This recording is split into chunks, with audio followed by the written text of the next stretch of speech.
ABC न्यूजको बीच टकमा यहाँलाई स्वागत छ। म कृष्णानन्द भट्ट। दर्शकबिन आज हामीले विशेष गरी नेपाल दुई देशको बीचमा छ, सम्पन्न देशको, तर नेपालले जसरी अर्थतन्त्रमा मजबुत हुन सक्नु पर्थ्यो, विकासमा अगाडि बढ्न सक्नु पर्थ्यो, तर त्यो किसिमले अगाडि बढ्न सकेन। आखिर किन? हामीले यी दुई देशबाट के फाइदा लिन सक्छौँ? साथसाथै हामीले नजिकको छिमेकी राष्ट्र भारतबाट मुलुकको समग्र अर्थतन्त्र विकासको निम्ति कस्तो किसिमको पहल गर्न सक्छौँ र कसरी अगाडि बढ्न सक्छौँ र दुई देशबीचको सम्बन्धलाई कसरी मजबुत बनाउन सक्छौँ र समृद्धि ल्याउन सक्छौँ, यिनी समसामयिक विषयमा आज हामी कुराकानी गर्नेछौँ। हामीसँग सूर्य भूषाल हुनुहुन्छ।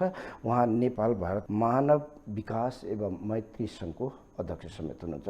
कार्यक्रमलाई स्वागत छ। धन्यवाद भट्टजी। सन्चै हुनुहुन्छ? एकदम सन्चै। कस्तो चल्दैछ दैनिकी? दैनिकी तपाईँले देखिराख्नुपर्छ देशको जुन अवस्था छ, यो अवस्थालाई चाहिँ अलि कम्फर्टेबल बनाउनको निम्ति कसरी अगाडि बढ्न सकिन्छ भन्ने सोचमा चाहिँ छु। भनेपछि जस्तो छ नि, नेपाल भारत भनौँ अथवा दुई ठुला देशको बिचमा छ नेपाल। नेपालले त उहिले नै फड्को मार्न सक्नु पर्थ्यो। के कारण हामी पसिरह्यौँ? नेपालको अस्थिर राजनीतिका कारण हो या नेपालको दलीय संयन्त्र राम्रो नभएर हो या के कारण होला जस्तो लाग्छ यहाँलाई? पहिलो कुरा त आजसम्म हामीले जे जस्तो देख्दै आयौँ। 7 सालमा हामीले राणा हटायौँ, त्यसपछि 46-47 सालमा हामीले संसदीय प्रजातन्त्र ल्यायौँ, त्यसपछि 62-63 को आन्दोलन पश्चात हामीले गणतन्त्र ल्यायौँ र यतिका बिचमा पोलिटिकल प्रणाली परिवर्तनको निम्ति हाम्रो देशका नेताहरूले विशेष गरी नेतृत्व पङ्क्तिले भारतलाई गुहार मागेको पनि देखिन्छ। नेपालको राजनीतिक प्रणाली परिवर्तनको निम्ति हामीले उनीहरूसँग हार गुहार पनि गरेका छौँ। हो, यसमा भारतले सदा सहायता देखायो। नेपाली जनताको चाहना मुताबिक चाहिँ नै के अरे नेपाली जनताले चाहेको कुरामा उसको पनि सदा सहायता नरहने कुरै भएन।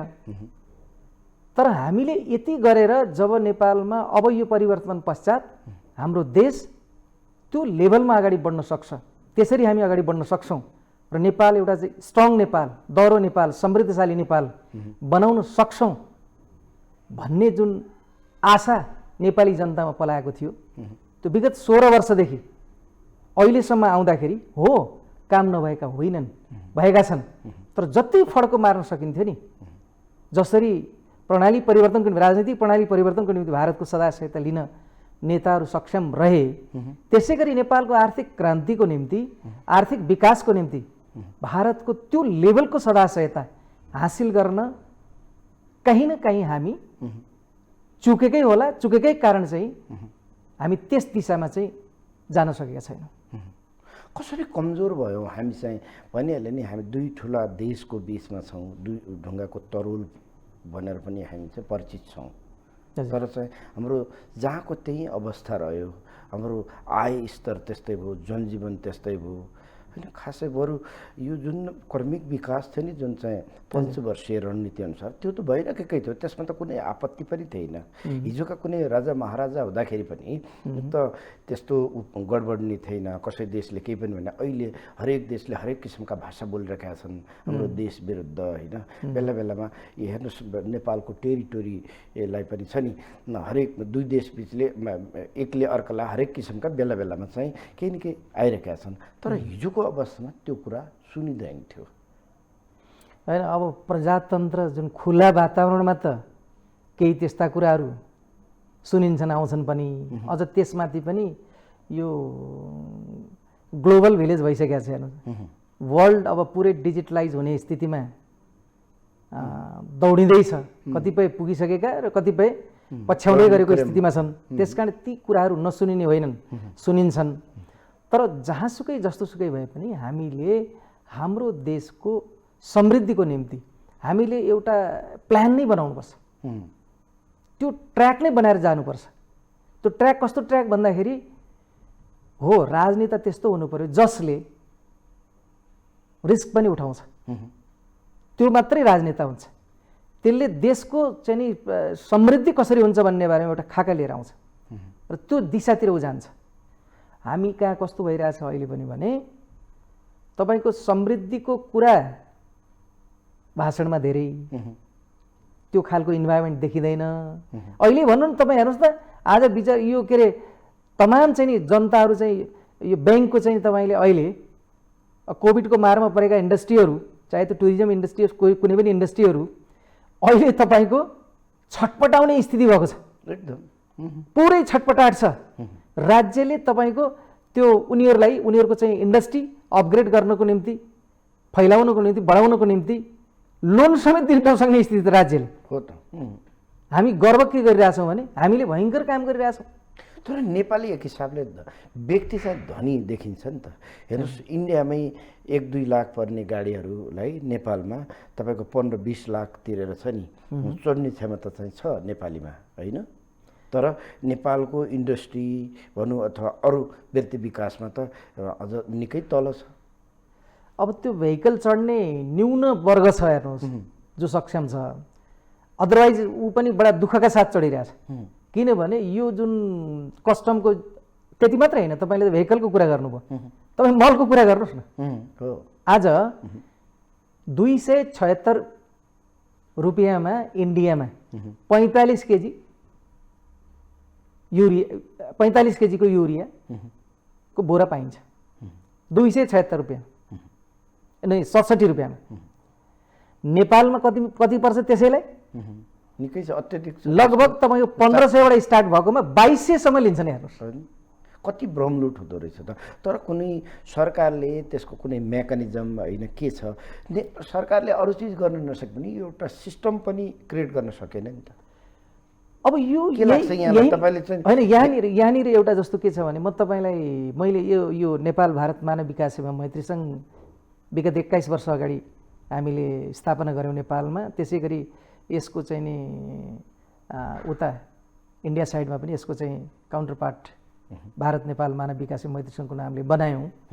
त्यो दिनदेखि आजसम्म आउँदाखेरि हामीले हेरेको कुरा के पायौँ भने मलाई अनुभव भएको कुरा, हामीले जस्तो भारतमा गएर यहाँको दल प्रमुखहरूले चाहिँ विशेष गरी आफ्नो दलको कुरा, व्यक्तिगत कुराहरूको बढी उठान नगरेको भए सबैले एउटै मूल मन्त्र बनाएर नेपालले एउटा पोलिसी बनाएर त्यो पोलिसीभित्र रहेर नेपालको समृद्धिको निम्ति हामी तपाईँसँग यो दृष्टिकोणमा छौँ हामी तपाईँसँग, र यही हिसाबले अगाडि बढ्नुपर्छ, हामी जान चाहन्छौँ। हामीसँग रिसोर्स छ, तपाईँसँग टेक्नोलोजी र फन्ड छ, आउनुहोस् डेभलपमेन्टमा मिलेर जाउँ। तपाईँले आर्थिक विकास तीव्र गतिमा गरिराख्नु भएको छ, नेपाल चाहिँ कमजोर भयो भने त्यसको असर नेपालीलाई मात्रै होइन तपाईँलाई पनि पर्छ। विकसित नेपाल भयो भने विकसित नेपालीहरूले खर्च कहाँ गएर गर्छन्? पहिला भन्दा त्यही तपाईँकोमा आएर गर्छन्, त्यही छिमेकी देशहरू त्यही गएर गर्छन्। म विशेष गरी फोकस चाहिँ भारततिर किन तपाईँलाई लगिरहेको छु भने म विगत 20-21 वर्षदेखि नेपाल इन्डिया रिलेसनमा, यानि कि यो संस्था जन्माएर काम गरिरहेको हुनाले मैले फोकस त्यतितिर मात्रै गरिरहेको हुन्छु। र मलाई मेरो देश पहिलो कसैले पनि हेर्नुहोस् राष्ट्रियता सार्वभौमसत्ताको बारेमा कसैसँग पनि कम्प्रोमाइज गर्दैन। पहिलो प्रिन्सिपल यो हुनु पर्यो। त्यो त हरेक अनि त्यो हामीले मात्रै होइन, त्यो देशले पनि उसको राष्ट्रियता र सार्वभौमसत्तालाई नेपालसँग कम्प्रोमाइज गर्नुपर्छ भन्ने हामी त्यो चाहना पनि राख्दैनौँ, गर्नु पनि हुँदैन होइन। एकले अर्कोलाई सम्मान गर्दै जसरी आज भारतमा प्रत्येक दिन 38 किलोमिटर बाटो बनाएर सन् 2026मा भारत युरोपको चाहिँ स्ट्यान्डर्डमा चाहिँ उसको रोडलाई पुर्याउँदैछ नि, हामी पनि त्यो चाहना राख्छौँ। हामी पनि त्यो रूपमा बन्नुपर्छ। नेपालले पनि त्यसरी काम गर्नुपर्छ जसरी भारतमा भइरहेको छ। त्यसको निम्ति भारतलाई हाम्रो चाहिँ आर्थिक विकासको निम्ति उसलाई तान्न सक्नु पर्यो। हामीले इन्भेस्टर नेपालमा भित्राउनु पर्यो, ल्याउनु पर्यो। हो हेर्नुहोस् आज त्यत्रो बजार, लगभग 1.5 अरबको पपुलेसन भएको कन्ट्री, हाम्रै छिमेकमा चाहिँ 24 करोड एकतिर चाहिँ 12 करोड पपुलेसन छ युपी र बिहारमा गरेर भने त्यो ठाउँमा यत्रो बजार छ। हामी कहाँ उत्पादन गर्ने, त्यो उत्पादित सामानलाई त्यही बेच्ने, त्यसको निम्ति भारत सरकार निशर्त रूपमा नेपालको डेभलपमेन्टको निम्ति निशर्त रूपमा तयार हुनुपर्छ।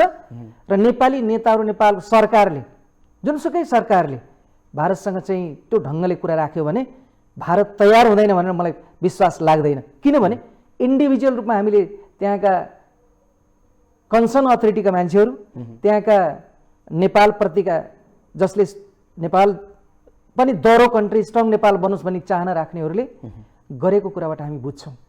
तर चाहिँ 12 वर्षमा खोलो पनि फर्किन्छ भन्छ हजुर होइन। 46 सालदेखि अहिलेसम्म कति वर्ष भयो, तर चाहिँ आखिर चाहिँ त सबैका आँखा त कतातिर रहेछन् र के हेर्दा रहेछन् र के गर्नु पर्दो रहेछ आफ्नो देशको निम्ति होइन, आफ्नो देशको रक्षा गर्न होइन, देशको विकास गर्न होइन, जात जाति भाषा धर्मलाई सही किसिमले अगाडि बढाउन सक्नु पर्थ्यो नि त। तर नेपालको त विकास गर्ने, विकासप्रति उन्मुख भएको चाहिँ जुन दलीय संयन्त्र छ त्यो त रहेन छ नि। अब यसमा यसरी हेर्नुपर्छ। हेर्नु जस्तो अब यो सङ्घीयता प्रदेशहरू छन्, त्यहाँ कामका कुराहरू पनि अगाडि नबढेका होइनन्। तर हाम्रो डिमान्ड जति छ नि, जति काम भएको छ नि, त्यो साह्रै न्यून हुन्छ कि। त्यसले त्यसलाई चाहिँ एकदमै छलाङ मार्ने गरी नेपालको विकास गर्न 5 वर्षमा हामी धेरै अगाडि बढ्न सक्छौँ। हेर्नुहोस् हामीले त यहीँनिर मैले तपाईँलाई ब्रेक गरेँ। धेरै बिराला भयो भने मुसा मर्दैन भन्छ।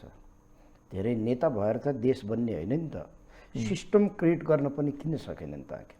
त्यही त त्यो कुरा भनेको राजनीतिक अस्थिरता भन्ने या राजनीतिक तहमा त्यो किसिमको कन्सियस नभएर, उनीहरूलाई देशप्रति माया मोह नभएर विकास गर्न नखोजेर हो र? होइन, त्यो नखोजिया पनि होइन। यो अहिलेको परिस्थिति कस्तो बन्यो भने जुन सपना देखाएर, जुन जनतालाई चाहिँ हामी यो गर्छौँ भन्ने जुन सपना देखाएर चाहिँ जो सत्तामा आउनुभयो, उहाँहरूको एक्टिभिटी, उहाँहरूको मुभमेन्टले पब्लिकले अहिले सरसर्ती हेर्दाखेरि विश्वास नगर्ने जमात चाहिँ बढ्न थाल्यो। त्यसैले गर्दाखेरि नेपाल पुनः अस्थिरतातिर चाहिँ नि दौडिँदैछ। यसलाई रोक्नुपर्छ। यो तब रोकिन्छ। हामी कहिलेकाहीँ के सोच्छौँ भन्दाखेरि विदेशमा चाहिँ रोजगारीको निम्ति यहाँबाट नागरिकहरू पठाउँछौँ, रेमिट्यान्स आइहाल्छ, हामी यसरी चलाउँछौँ, हामी गदगद छौँ। त्यो जति घातक केही पनि हुँदैन। सिटिजन तपाईँको माइग्रेसन हुने, बाहिरको आएर नेपालभित्र बस्ने, नागरिकता बनाउने, यहाँको चाहिँ बाहिरिँदै जाने, अब त्यो दिन नेपालको राष्ट्रियता के हुन्छ? अहिलेको त पुँजी पनि पलायन भइरहेका छन् त। पुँजी पनि पलायन नेपालमा हेर्नुहोस्, त्यही भारतबाट छुटेका 2 देशहरू जुन बङ्गलादेश पाकिस्तान छन्, त्यसमा पासपोर्ट सिस्टम छ। तर नेपाल त स्वतन्त्र देश हो। हजुर। तर नेपाल भारतमा चाहिँ त त्यस्तो किसिमको पासपोर्ट सिस्टम पनि छैन। हजुर। कुनै नेताले अहिलेसम्म त्यो कुरा गरेको सुन्नु भएको छ तपाईँले? कहिल्यै पनि सुन्दैन। आर्थिक समृद्धिको निम्ति र छिमेकी देशहरूसँग कुन किसिमले बस्ने र कसरी आफ्नो देशको इज्जत राख्ने र आफ्नो देशलाई कसरी समृद्धितर्फ उन्मुख गराउनु पर्ने त्यो हेर्नुपर्ने हो नि त। एउटा कुरा तपाईँले जुन पासपोर्ट र फुल्ली ब्लकेड कन्ट्री बङ्गलादेश र पाकिस्तान, इन्डियासँग त्यो हिसाब किताबको कुरा छ भने यता चाहिँ पासपोर्टको कुरा हुनुपर्ने जुन कुरा गर्नु भने, म के तपाईँलाई स्मरण गराउँ भने खुला बोर्डर हुनुको मतलब एउटा अवसर पनि हो। फेरि जसरी युरोपियन युनियन, तपाईँ कुनै कन्ट्रीमा त्यहाँ जानुहोस्, तर त्यहाँबाट अर्को कन्ट्रीमा गाडीबाट जानुहोस्, त्यहाँ सेक्युरिटीको मान्छे पनि देख्नुहुन्न। त्यस्तो पनि देखेँ मैले, म आफू त्यहाँ पुग्दाखेरि। सेन्जन भिसामा त्यहाँ जहाँ पनि सेन्जन भिसा तपाईँ जुनसुकै कन्ट्रीमा जान सक्नु आसानसँग होइन भने, हाम्रो अझ बरु सीमामा कतिपय हडलहरू अहिले पनि देखिन्छन्, नदेखेका होइनन्। दुवै साइडमा, दुवैतिरका चाहिँ त्यो स्थानीय जुन सरकारी संयन्त्र छन्, तिनको कारणले पनि यदाकदा त्यहाँ समस्याहरू आइरहेको छ। त्यसलाई चाहिँ कसरी छिटो चाहिँ नै, जस्तो तपाईँले यो जुन सेन्जन कन्ट्रीको उदाहरण ल्याउनु भयो, त्यसमा म फेरि थप्न चाहन्छु, हाम्रो पनि सार्क कन्ट्रीहरू छन्। सार्क कन्ट्रीमा हामीले पनि त्यसो गर्न सक्छौँ सेन्जन कन्ट्रीको जस्तो? बिल्कुल। म त तपाईँको चाहिँ सार्कको करेन्सी एउटा, सार्क चाहिँ नि तपाईँको त्यो जसरी युरोपियन युनियनमा सार्क युनियन बनोस् र सार्क युनियनको हेडक्वार्टर काठमाडौँमा बनोस्, किनकि नेपाल संसारमै संसारको उच्च भूमि पनि नेपालमै छ। 14,000 8,000 भन्दा माथिका हिमालहरू पनि नेपालमा छन्। तपाईँको सर्वोच्च शिखर पनि नेपालमै छ। नेपालमा हेर्नुहोस्, ब्राजिल पछिको पानीमा धनी देश पनि नेपाल हो। नेपालमा सबै चिज छ नि, तर भएको स्रोतलाई सदुपयोग गर्न नसक्ने हामी तिनै नेताका बकमफुसी कुरा गर्छौँ, तिनैलाई ठुला बनाउँछौँ। आखिर उनीहरूको के रहेछ त, बुद्धि त रहन्छ नि। उनीहरू ओन्ली कन्सन्ट्रेट त पैसामा मात्रै रहेछन् नि।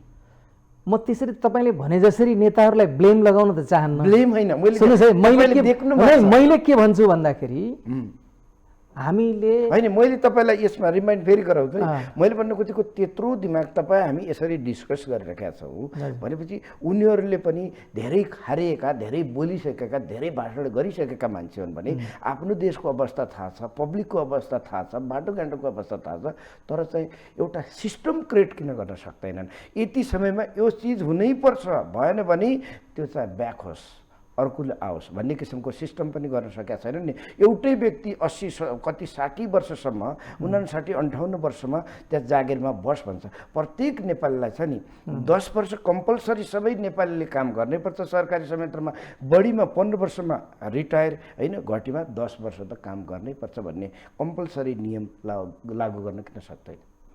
होइन, तपाईँले एउटा के हेर्नु पर्यो भने अहिलेसम्म चाहिँ हाम्रो प्र्याक्टिस अहिले देखेको यो पछिल्लो चरणमा आएपछि मैले एमसिसीमा देखेँ। जब एमसिसी पासै गर्नु थियो यत्रो वर्ष यत्रो समय लगाउनु पर्ने नि थिएन, होइन? भनेपछि कहीँ न कहीँ त्यो ल्याकअप चाहिँ छ।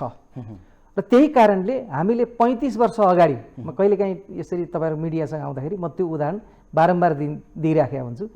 30-35 वर्ष अगाडि हामीले चाहिँ अरुण थर्ड नेपालमा बन्नको निम्ति एडिबीले फन्ड पनि दिन्छु भनेको, सारा सब कुराहरू गरेको, नेपालको पार्लियामेन्टमा पुरै त्यहाँ हङ्गामा मचाएर तपाईँको त्यो अरुण थर्ड त्यस बेला चाहिँ फिर्ता गयो।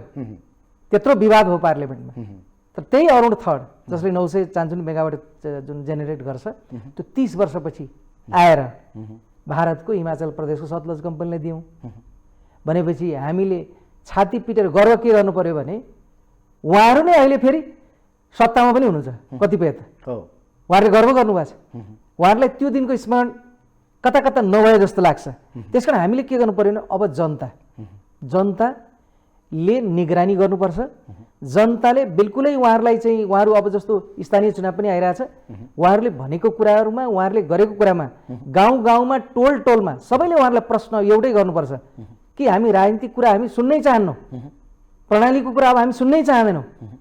तपाईँ गाउँमा आउँदा नेपालको समृद्धिको खाका के छ, तपाईँ जति अहिलेसम्म जति सत्तामा बस्नुभयो तपाईँले नेपालको जिडिपी बढाउन, नेपालको अर्थतन्त्रलाई सुदृढ बनाउन, नेपाली जनताको जीवनस्तर उकास्न के गर्नुभयो त्यसको लेखाजोखा हुनुपर्छ, त्यसको चाहिँ अनुसन्धान हुनुपर्छ र यो दिशातिर जनतालाई चाहिँ अवेर गर्नु पर्यो। त्यसै भएर त हामीले अहिले यो नेपालको आर्थिक समृद्धिको निम्ति, विकासको निम्ति हामीले एउटा बाटो देख्यौँ। जुन देखेको बाटो मैले तपाईँलाई प्रस्तुत गरेँ कि नेपाल र भारत दुई स्वतन्त्र अलग मुलुक हुन्, अलग राष्ट्र हुन्, दुईटाका आफ्नै सार्वसत्ता र राष्ट्रियता छन्, तर दुईटा राष्ट्रवादका बिचमा विकास खोजौँ। एक्ज्याक्टली जस्तो हुम्ला र जुम्लाको स्याउलाई भारतको बजारमा अर्थात् युपी र बिहारको बजारमा महँगो मूल्यमा कसरी बिक्री गर्ने? होइन, त्यो पनि एउटा भयो। त्यही चिजलाई सहर केन्द्रित गरे पनि त हुन्छ नि त। सहर केन्द्रित गर्दाखेरि पनि त राम्रै हुन्छ। धेरै चिजमा हामी जान सक्छौँ। भारतसँग हामीले 1 to 1 देशले एउटा स्ट्रक्चर बनाऊ, सबै थिङ्क ट्याङ्कहरूलाई राखौँ, यसको बारेमा बहुत रिसर्च गरौँ, राज्यले रिसर्च पनि गरोस् र भारतसँग हामी अब इन्फ्रास्ट्रक्चरमा, टुरिज्ममा, हाइड्रो पावरमा, एग्रिकल्चरमा, हेल्थमा, एजुकेसनमा कसरी जाने र भारतलाई हामीले हाम्रो चाहिँ यो हो र तपाईँहरू यसरी आउनु पर्यो भनेर हामी घचघच्याउँ। यत्रो चाहिँ राजनीतिक प्रणाली परिवर्तनको निम्ति त्यहाँ भारतको नयाँ दिल्लीमा 7 दल जन्माउन सक्नेहरूले, त्यही 12 बजे पनि त्यही गर्ने, 12 बजे पनि त्यही गर्नेहरूले यो काम गर्न सक्दैनन् होला भन्ने म विश्वास गर्न। तपाईँ के लाग्छ तपाईँलाई 12 बुद्धि त्यहाँ गर्यो, दलहरू जन्मायो इन्डियाबाटै, आफ्नो देशमा के गर्न नसक्नेहरू नेताहरूले देश बनाउँछन् भन्ने जस्तो लाग्छ यहाँलाई? होइन, हेर्नुहोस् यसैबाट निस्किने हो, यहीँबाट निस्किन्छ। अब जनताको चासो निगरानी केमा हुनु पर्यो भने समृद्धिमा मात्रै। अहिले पनि सत्तामा पुग्नको निम्ति केही न केही चिजहरू अरू उठाएर फेरि प्रणाली परिवर्तनको कुरा गरेर फेरि केही कुराहरू आइरहेछन्। हिजो जसरी चाहिँ त्यहाँ हिन्दुस्तानमा सबैजना पसेर त्यही दल के अरे 7 दल जन्माएर या चाहिँ 12 बुँदी जे गरेर चाहिँ यहाँ सत्तामा पुग्नुभयो, अब नपुग्नेहरू फेरि त्यही किसिमको भूमिकामा अगाडि आउँदै हुनुहुन्छ। त्यसमा के छ भने भारत छ नि, ठिक छ, चित्त आइटीमा तपाईको संसारकै छ नि दोस्रो तेस्रोमा आइसक्यो। बिल्कुल तपाईको तर त्यत्रो ठुलो देश चाइना हेर्नुहोस् त्यस्तै डेभलप गरिरहेको छ। यो भन्नुहोस् त तपाईँ चाहिँ हामीले यी दुई देशबाट छ नि धनी बन्नलाई त सजिलो छैन र। त्यही त सबभन्दा अठोट हुनु पर्यो। तपाईँले यो भन्नुहोस् न कहाँनिर कसले यो बिचमा चाहिँ यो ब्रेक अथवा यो विकासको बाधक कसलाई देख्नुहुन्छ? तपाईँ चाहिँ हिजोको छ नि निर्दलीय शासनलाई देख्नुहुन्छ कि अहिलेको बहुदलीय भन्दा पनि महाबहुदलीय शासनलाई देख्नुहुन्छ कि यहाँ को रहेछ त विकासवाद? हेर्नुहोस्, यो व्यवस्थाले त्यस्तो किसिमको हुन्थ्यो भने डेमोक्रेसी भएको अमेरिका पनि विकसित छ। हामीले भन्छौँ चाइनामा डेमोक्रेसी छैन भने ऊ पनि विकसित बनिसक्यो। हेर्नुहोस्, मैले तपाईँलाई सुरुमै पनि भने धेरै बिराला भयो भने मुसा मर्दैन भने अहिले हेर्नुहोस् त प्रान्त कति छन् सभासदहरू गनि नसक्ने, नामै दिमागमा राख्न गाह्रो छन्। यत्रो सभासदहरू ती पनि फेरि पढेका डिग्री पिएचडी होल्डर राम्रो किसिमको माइन्ड भएका व्यक्ति भए उनीहरूले त रातारात यो चिजमा हामी गरौँ भनेर एकै दिनमा कहाँ केमा हुन्छ साइन गरेर छ नि देशलाई कतातिर कहाँ पुर्याइसक्थे होइन। तर चाहिँ उनीहरू जहाँ पनि एउटै कुरा केही पनि निर्णय भएको छैन, दिनानुदिन सरकार चेन्जमा मात्रै लागिरहेका छन् भनेपछि कस्तो लेमेन सोचका नेताहरू त्यहाँ पुगेका रहेछन्। होइन, हामीले बारम्बार उनीहरूमाथि एक ढङ्गको चाहिँ जुन उनीहरू असक्षम भयो कि भन्ने खालको प्रश्न तपाईँको बारम्बार आएको छ। असक्षम होइन, केमा मजबुरी छन् भनेर, के मजबुरीमा पर्यो त्यस्तो भन्नुहोस् न। त्यो रिसर्च गर्न बाँकी छ। के मजबुरीको कारणले जसरी तपाईँको त्यो के अरे एमसिसी पास गर्नु थियो अनि व्याख्यात्मक टिप्पणी भनेर आफ्नो चाहिँ टाउको जोगाउनु थियो। त्यो व्याख्यात्मक टिप्पणी कुनै अर्थ छैन। अफवाह धेरै फैलायो नि। त्यही त भने त्यही जसले फैलायो उहाँहरूले नि व्याख्यात्मक टिप्पणी भनेर एउटा भाषा प्रयोग गरेर पास गराउनु भयो त। त्यो व्याख्यात्मक टिप्पणी भने त केही अर्थ छैन त्यसको त छैन नि। तर त्यो यसै गरी तर त्यसलाई पब्लिकले बुझिसकेका छ त्यो आफ्नो पार्टी जोगाउनको निम्ति। तर त्यो एमसिसी आउने बित्तिकै छ नि यहाँ पुरै चाहिँ के आउने हो भन्ने जुन अफवाह फैलायो नि उनीहरूले नै त्यो अफवाह पनि फैलाउने, पैसाको बार्गेनिङ गर्नलाई, आफ्नो गोजी भर्नलाई आफै बार्गेनिङ गर्ने, उठौ भन्ने, नारा लगाऊ भन्ने, आफै धामी आफै झाँक्री। तपाईँको त्यो द्वय चरित्र गर्न मिल्छ? अब हामी त्यो दिशामा जसरी उहाँहरूले पर्सनल पैसै उठाउनको निम्ति त्यो भूमिका गरे होला नि। म चाहिँ होइन भने तिनी किन तपाईँ जानु होइन तपाईँलाई यो क्वेसन गर्नु मैले त्यो बुझेको छैन। तपाईँ जानुभयो एकछिनलाई, तपाईँ जानुभयो म गयौँ, हामीलाई त्यहाँ गएर फाइदा के टाउको फुटाउनलाई किन जाने? त्यहाँ के भएको छ र के बिग्रिया छ र त्यसमा किन जानु पर्यो त? हिजो अरू चिजमा किन गरे? विकास हेरेर किन भएन? यहाँको हाइड्रो किन बनेन? तपाईँले भने जस्तै त्यो छ नि त्यो अरुण तेस्रो किन बनेन? कर्णाली किन बनेन? मेलम्ची किन बनेन? होइन, त्यो विषयमा कति वर्ष भयो कृष्ण प्रसाद भट्टराईले घोषणा गरेको मेलम्ची अहिलेसम्म पनि हामीले सदुपयोग गर्न सकेका छैनौँ। पैसा अरबौँ नोक्सान सकिसक्यो।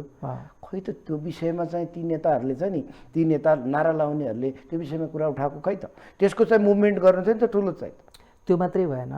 आजको दिनमा हाम्रा यी जो नदीहरू जो बगिरहेका छन् नि हेर्नुहोस् त, जसरी गल्फ कन्ट्रीमा ओइल यसरी गरी बग्थ्यो भने उनीहरूको आँखामा आँसु कति बग्थ्यो होला।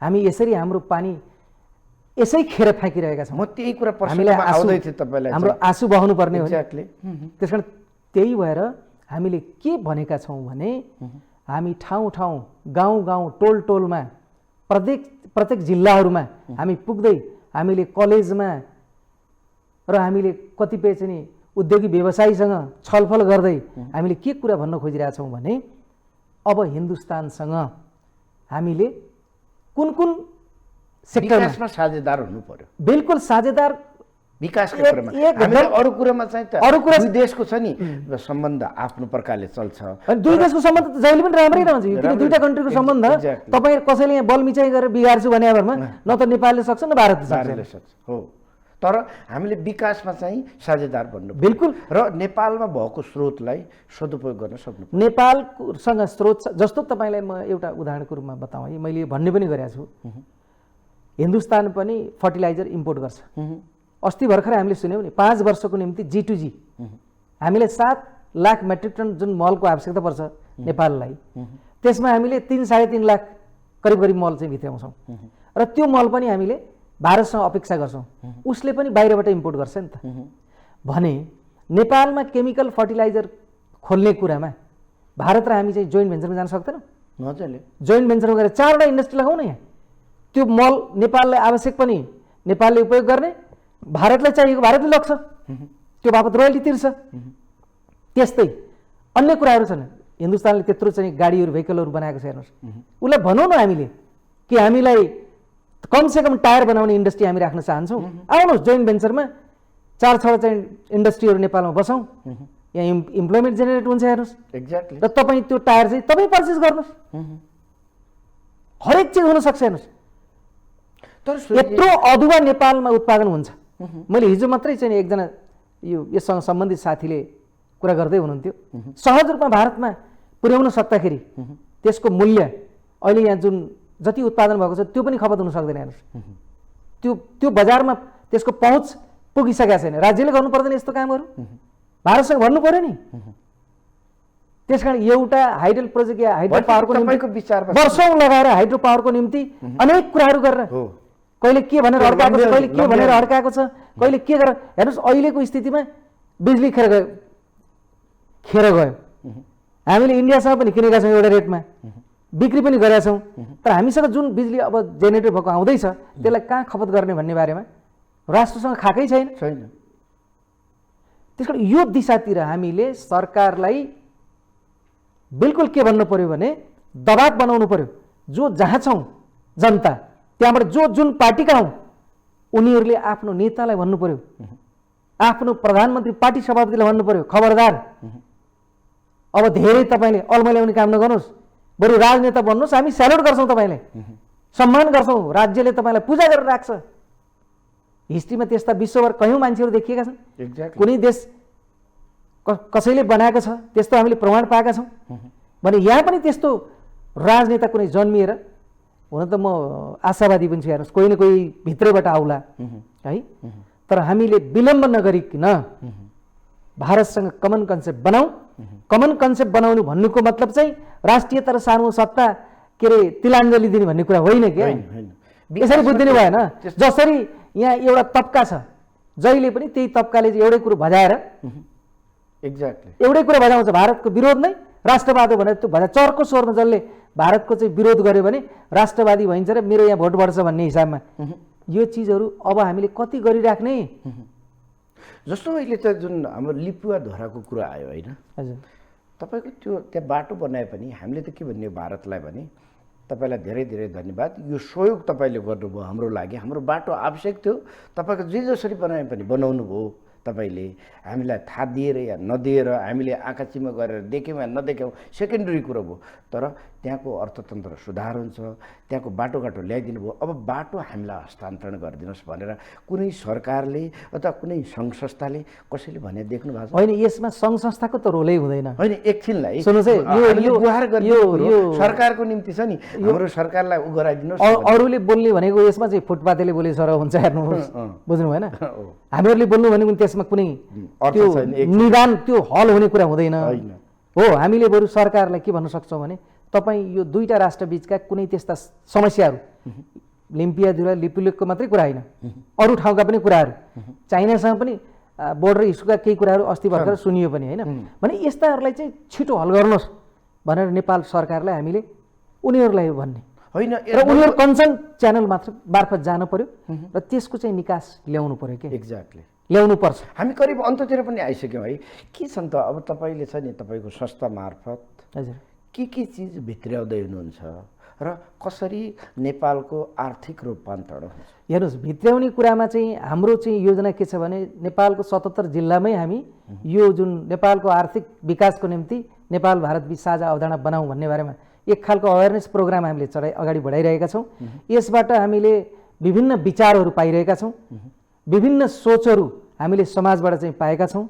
यसलाई अझ व्यापक रूपमा चाहिँ यो कुरा अगाडि बढाएर लिएर जान जरुरी छ र अन्तिममा के यसको चाहिँ ठोस के बन्द रहेछ भन्ने बारेमा केही कुराहरू एउटा निर्क्युल निकालेर हामीले देशको विभिन्न दलका प्रमुखहरूलाई भन्छौँ, त्यसपछि सरकारलाई पनि भन्छौँ, त्यसपछि हाम्रो जुन टिम बन्छ हामीले अपेक्षा के गरेका छौँ भने भारतको पनि विभिन्न दलका अध्यक्षहरूसँग हाम्रो चाहिँ भेटवार्ता गराइदिनुहोस् भनेर हामी रिक्वेस्ट गर्छौँ।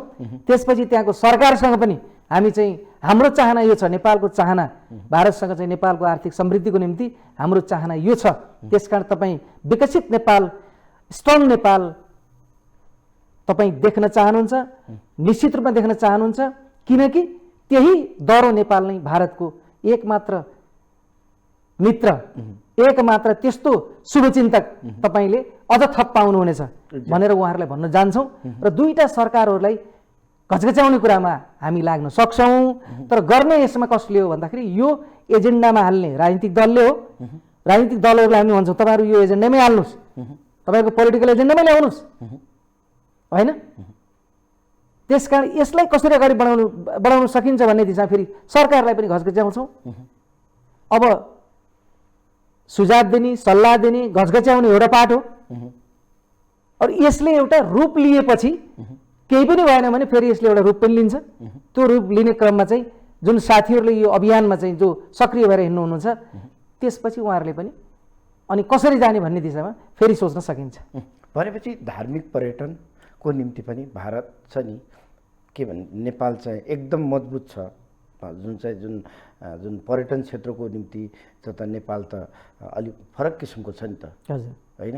भनेपछि त्यो धार्मिक पर्यटनबाटै पनि हाम्रो दुई देशबीचको सम्बन्धलाई अझै प्रगाढ गर्न पनि त सकिन्छ।